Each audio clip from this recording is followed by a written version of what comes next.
Here's how to clip in and out of your bike. You can see right here I have my bike shoes on. And basically what you're gonna need to do is you need to make sure the pedal is actually flat enough like this. When you're actually going it, you can push it with your foot. And you can see right here, we can basically just force it into place and it'll automatically just click just like so.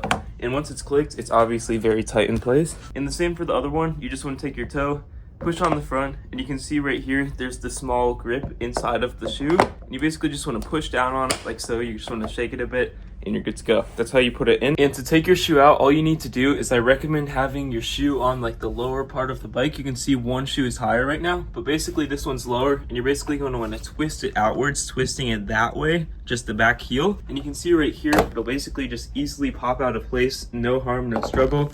And the same for the other one. You can see right here, this is my foot. Basically just want to twist it. Once it's down, it's a lot easier though.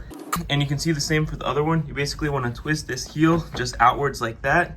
And you can see right here, it's basically going to pop out of place like so. It's going to require some effort. That's all you need to do. If you found this helpful, leave a like and subscribe down below.